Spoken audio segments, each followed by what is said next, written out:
अब एक काम करते हैं, अब कुछ और बात करते हैं। मिड और स्मॉल कैप्स की काफ़ी चर्चा हो रही है। Motilal Oswal India ideation conference में भी छोटे मझोले शेयरों पर बड़ा मंथन है। कैपिटल गुड्स, रियल्टी, एनबीएफसी जैसे 20 से ज़्यादा सेक्टर्स की 74 कंपनियां इस कॉन्फ्रेंस में शिरकत कर रही हैं। इसी कॉन्फ्रेंस से हमारे साथ जुड़ रहे हैं मोतीलाल ओसवाल के इंस्टीट्यूशनल इक्विटीज़ के रिसर्च हेड गौतम दुग्गड़। आइए उनसे समझते हैं कि उन्हें इस समय किस तरह के संकेत मिल रहे हैं। Gautam ji, good morning. 3 महीने पहले अगर आपकी ये कॉन्फ्रेंस हुई होती तो मैं समझ सकता था कि क्या मूड होगा, लेकिन आज जो पिछले 1 महीने में हुआ है उसके बाद क्या मूड बुरी तरह से चेंज हुआ है? पहले इस पर बात कर लेते हैं। अनुज, गुड मॉर्निंग। इनफैक्ट मूड काफ़ी बेहतर है अनुज अभी, क्योंकि काफ़ी प्राइसेस करेक्ट हुए हैं। 3 महीना पहले फीलिंग मिस्ड आउट का था, कि आपने स्टॉक ज़रूर आइडेंटिफाई कर लिया है, बट प्राइस और वैल्यूएशंस इतने महंगे थे कि खरीदने के लिए काफ़ी डर लग रहा था।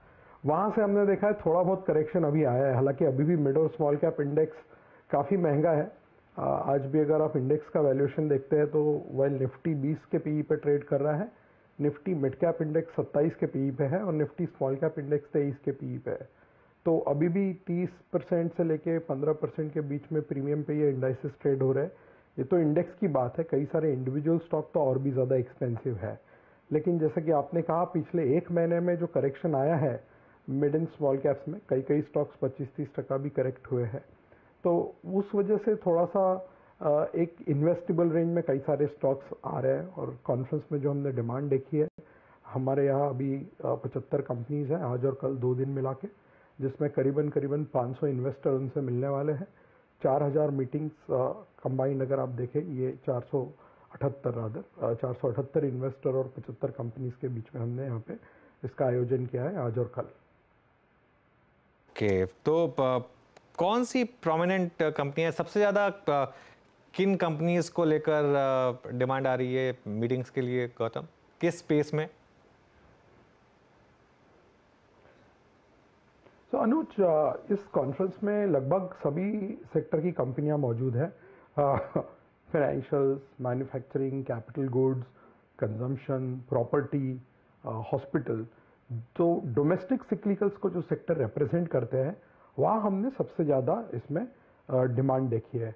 और फाइनेंशियल्स में काफ़ी ज़्यादा डिमांड है, बिकॉज ये mid cap and small cap conference है, तो मिड एंड स्मॉल कैप जो फाइनेंशियल्स है, चाहे आप नॉन लेंडिंग फाइनेंशियल्स ले लीजिए, एनबीएफसी ले लीजिए, with in NBFC lending, housing finance, फिर आपके कैपिटल मार्केट के कंपनीज हैं। इसी तरह काफ़ी सारे इंडस्ट्रियल नेम्स भी कॉन्फ्रेंस में मौजूद हैं। तो ये जो डोमेस्टिक सिक्लिकल्स को रिप्रेजेंट करते हुए सेक्टर्स है, सबसे ज़्यादा डिमांड हमें वही दिख रही है। और यही वो स्पेस है जहाँ पे अर्निंग्स भी लीड किया है।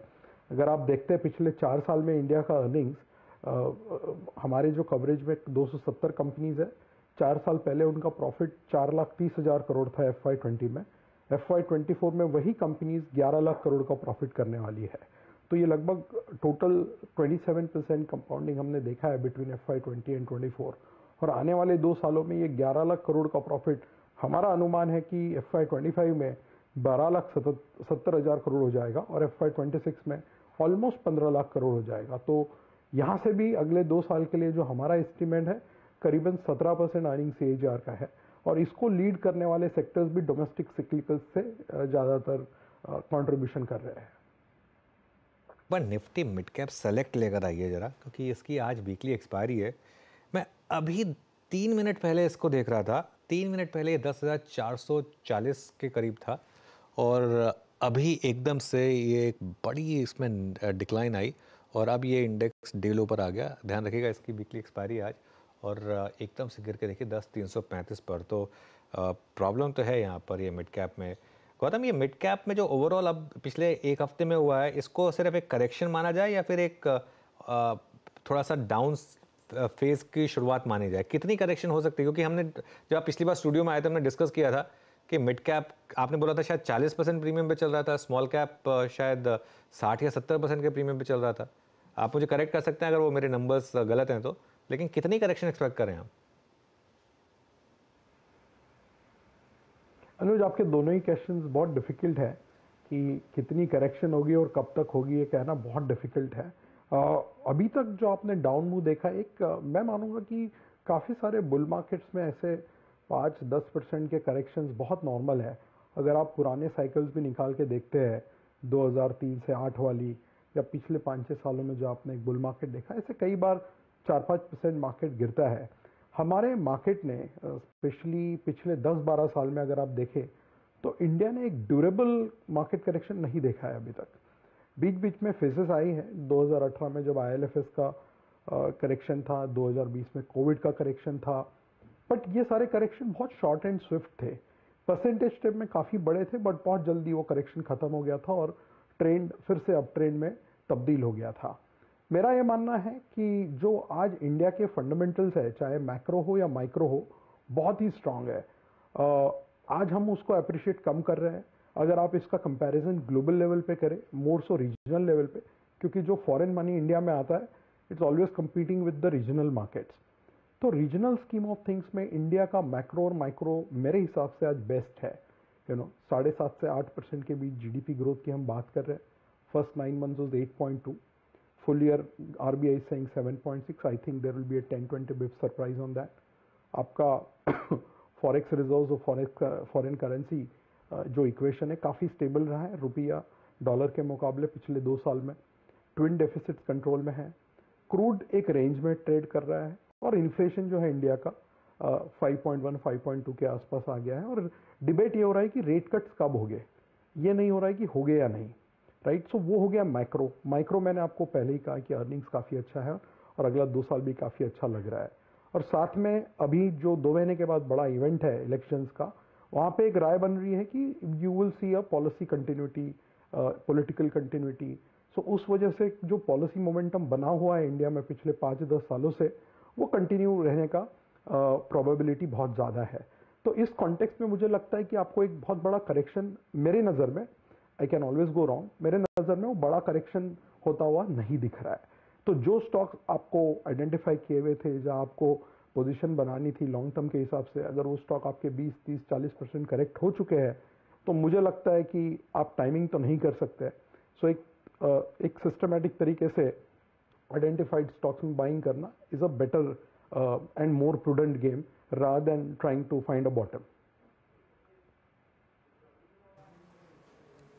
ओके, क्योंकि गौतम जी हमारा पूरा डिस्कशन काफ़ी हद तक केंद्रित है मिड कैप और स्मॉल कैप को लेकर। पिछले 2 हफ्ते की जो गतिविधियां रहीं और सेबी ने जो सबसे पहले चिंता जताई, उसके बाद एमफी का जो एक्शन था, ये जो 15 मार्च को लास्ट सेशन में स्ट्रेस टेस्ट के आंकड़े आए हैं, उसको देख के आपको फीलिंग क्या लगी? आई मीन क्योंकि एक बड़ा पैसा म्यूचुअल फंड के थ्रू इन स्टॉक्स को चेस कर रहा था, ये स्ट्रेस टेस्ट के आंकड़े क्या बयां करते हैं? आपकी रीडिंग क्या कहती है इसको देखकर? मुझे काफ़ी बहुत ज़्यादा इसमें कंसर्न नहीं दिखता है, बिकॉज जो 1-2 फंड के स्ट्रेस टेस्ट के आंकड़े हमने देखे थे, कोई ऐसे बहुत ज़्यादा उसमें नर्वसनेस की गुंजाइश मुझे नहीं लगती है। एक बहुत अच्छी एक्सरसाइज है कि रेगुलेटर मार्केट में आपसे कॉशन रखने की वकालत कर रहा है और स्ट्रेस टेस्ट करने का उन्होंने एक जो सलाह दी है और काफ़ी सारे रिजल्ट्स आपने देखे। मुझे उसमें बहुत ज़्यादा ऐसे कोई आउट ऑफ द वे जाके कुछ करने की इन्वेस्टर को ज़रूरत मुझे नहीं लगती है। जो एक चीज़ आपने देखी होगी कि ये महीने का भी जो म्यूचुअल फंड का नंबर आया है, that is for the month of February, करीबन 19,200 करोड़ का एसआईपी का नंबर है। मुझे लगता है इंडियन कैपिटल मार्केट्स और मोस्ट इक्विटी मार्केट्स काफ़ी मैच्योर होते जा रहे हैं। हमने पिछले 3-4 साल में ज़रूर देखा है कि जहाँ भी करेक्शन आया है, एक एवरेज इन्वेस्टर ने या तो अपना क्वांटम ऑफ इन्वेस्टमेंट बढ़ाया है या सिप का टिकट साइज बढ़ाया है। और मुझे लगता है over a period of time, अगर आप अगले 3-5 साल के हिसाब से देखते हैं, और अगर आपको लग रहा है कि जो आज इकोनॉमी 3.6 है, वो शायद 2027 या 2028 में 5-5.5 ट्रिलियन के आसपास जाएगी। तो आज जो market cap as a percentage of GDP 130% चल रहा है, मान लीजिए वो भी मीन रिवर्ट होकर 100-110% के आसपास आता है, तब भी आप 3-5 ईयर पीरियड से काफ़ी ढंग का पैसा बनता हुआ देख रहे हैं। 12-15% compounding is not going to be that difficult. Of course इस जर्नी में काफ़ी ऐसे पड़ाव आएंगे जहाँ पे कभी मार्केट आपको नेगेटिव रिटर्न्स देगा, कभी मार्केट आपको लो रिटर्न्स देगा, कुछ सेक्टर्स अंडर परफॉर्म करेंगे, कुछ सेक्टर्स आउट परफॉर्म करेंगे, बट ऑन एन एवरेज मुझे लगता है 12-15% अगले 3 से 5 साल में बनना एक बहुत डिफिकल्ट प्रोपोजिशन नहीं है, एज लॉन्ग एज जो कॉर्पोरेट अर्निंग्स का हम बात करते हैं, बिकॉज कॉर्पोरेट अर्निंग्स ही एक प्योर अनइनिबिटेड ड्राइवर है स्टॉक मार्केट का। ये हमने पिछले 15 साल से देखा है। आपके दर्शकों के लिए एक डेटा मैं फिर से रिपीट करना चाहता हूँ। 2010 से 2020 में निफ्टी के अर्निंग 6.5% पे कंपाउंड हुए थे और निफ्टी में उस दशक में 8.4% का कंपाउंडिंग किया था, राइट। 2020 से लेके 2024 तक निफ्टी ने 22% अर्निंग्स कंपाउंड किए। आप देख लीजिए पिछले 4 साल में मार्केट ने क्या रिटर्न दिए हैं। सो beyond everything, macro economics, geopolitics, elections and everything, the only thing end of the day which correlates very strongly with the underlying stock market performance, वो है corporate earnings। तो जब तक corporate earnings ठीक आता रहेगा, मुझे लगता है despite all the bumps along the way, over a period of time, एक अच्छे तरीके से healthy compounding returns इंडिया में मिलने की आशाएं बहुत ज़्यादा है आज के तारीख में। एग्जैक्टली गौतम जी, मैं आपके शायद इस उत्तर का जो आखिरी आपने लाइन बोली है, कॉर्पोरेट अर्निंग्स जब तक बेहतरीन रहने की उम्मीद है, और उस बेहतरीन रहने की उम्मीद और आपका जो आकलन जहाँ पे अर्निंग्स बेहतरीन रहेंगी और उसके अगेंस्ट जो प्राइस डैमेजेस हुए हैं, जैसे कि आपने कहा कि it's time now to again think about getting into stocks जो कि आपको पहले अच्छे लग रहे थे, सबसे ज़्यादा पहले आप किस स्पेस को एड ऑन करना चाहेंगे? फॉर इंस्टेंस PSU बैंक, मुझे याद अच्छी तरह से आपसे मेरी जो 3 बार बातचीत हुई है, आपका PSU बैंक से बहुत स्ट्रॉन्ग कन्विक्शन है, आपका रियल स्टेट पे बहुत कन्विक्शन है।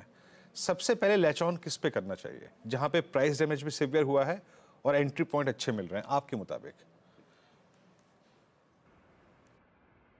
मुझे लगता है PSU बैंक उतने ज़्यादा करेक्ट नहीं हुए हैं, बट उनके वैल्यूएशंस आज भी बहुत ही ज़्यादा रीजनेबल हैं।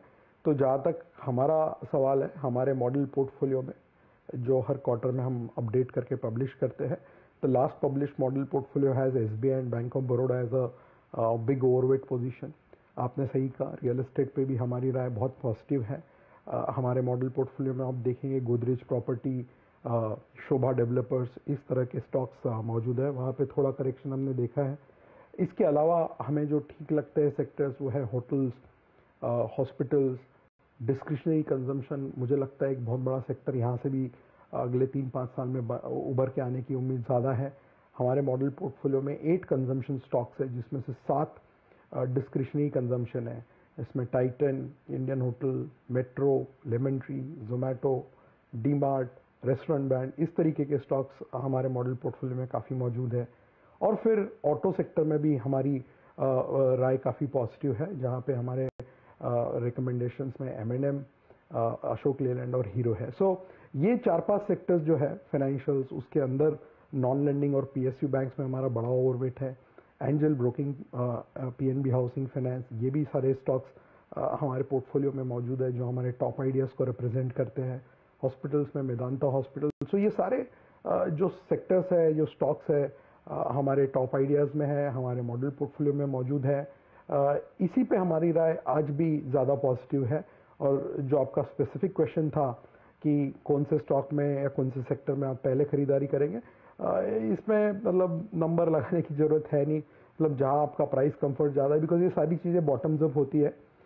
You might buy few bank stocks और फ्यू रियल एस्टेट स्टॉक्स और few hotel stocks, the ordering doesn't matter. अच्छा गौतम, आप इस ऑयल मार्केटिंग कंपनीज पर काफ़ी बुलिश रहे थे। अभी जो प्राइस कट आया उसके बाद जो फ्राइडे को बड़ी डिक्लाइन आई, क्या वो एक बाइंग अपॉर्चुनिटी है अभी कुछ टाइम के लिए, क्योंकि इलेक्शन है अब तो और क्रूड भी बढ़ रहा है, क्या थोड़ा सा कॉशियस रहना बेटर रहेगा? अनुज, ऑयल मार्केटिंग कंपनीज जो है हमेशा से एक ट्रेडिंग टाइप के स्टॉक्स रहे हैं। इसमें आप लॉन्ग टर्म इन्वेस्टमेंट नहीं कर सकते, बिकॉज रेगुलेटर, गवर्नमेंट के जो डिसीजंस होते हैं और क्रूड प्राइस का बिहेवियर बहुत ज़्यादा मैटर करता है।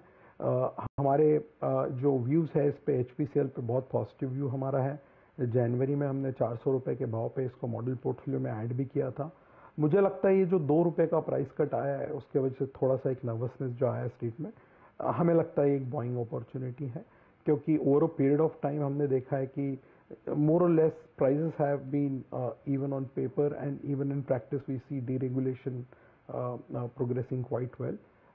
थोड़ा सा मुझे लगता है ये जो 2 रुपए के प्राइस कट को लेके एक बाजार में एक नीजक रिएक्शन आया है, अगर इससे प्राइसेस नीचे आती है तो ज़रूर हमें लगता है एक बाइंग अपॉर्चुनिटी है, क्योंकि वैल्यूएशंस आज भी काफ़ी सस्ते हैं। लेकिन अनुज, जैसा कि आपने कहा है, अगर क्रूड ऑयल प्राइसेस बहुत तेज़ी से भागे जाते हैं तो इस स्टॉक में एक तरीके से थोड़ी सी बिकवाली भी आती है। तो वो नज़र रख के ही आपको इसमें अपना ट्रेडिंग व्यू बनाना होता है, because this are cyclical stocks, और सिक्लिकल के अंदर ऊपर से गवर्नमेंट का बहुत ज़्यादा इसमें कभी कभी इंटरवेंशन हो जाता है इलेक्शन साइकिल को लेके, तो वो आपको हमेशा नज़र में रख के अपना व्यू बनाना होता है। अब मैं आपसे ना हमने काफ़ी आपकी कॉन्फ्रेंस की बात भी कर ली, दो मुझे लेकिन लार्ज कैप स्टॉक्स पर आपका व्यू चाहिए था। एक तो एचडीएफसी बैंक, अब यहाँ पर क्या आप अपने क्लाइंट्स को बोल रहे हैं कि अब इसको लीजिए यहाँ पर इस लेवल पर, और दूसरा आईटीसी जहाँ पर वो बड़ी ब्लॉक डील हुई। गौतम, इन दो स्टॉक्स पर आपका क्या व्यू बन रहा है, हाउस व्यू? सो आईटीसी एक अकेला ऐसा स्टॉक है जो हमारे मॉडल पोर्टफोलियो में पूरे कंज्यूमर स्टेपल कंपनीज में हमारी राय पॉजिटिव है। This is the only consumer staple stock that we hold. Valuations काफ़ी सस्ते हैं, डिविडेंड यील्ड्स काफ़ी अच्छा है, और ये जो थोड़ा सा स्टॉक साइडवेज हो चुका था बजट के पहले, और ये जो बैट का जो ट्रांजैक्शन हुआ है उसको लेके एक हैंगओवर था, मुझे लगता है that is out of the way. और अर्निंग्स ग्रोथ यहाँ से भी अगला 2 साल कम से कम 10 से 12% का कंपाउंडिंग आने की उम्मीद है। उसके सामने वैल्यूएशंस काफ़ी अट्रैक्टिव है, तो रिस्क रिवॉर्ड के एंगल से हमें आईटीसी ठीक लगता है। जहाँ तक एचडीएफसी बैंक का सवाल है, हमारा व्यू वहाँ पे थोड़ा सा from a short term point of view हमें आईसीआईसीआई बैंक बेटर लगता है।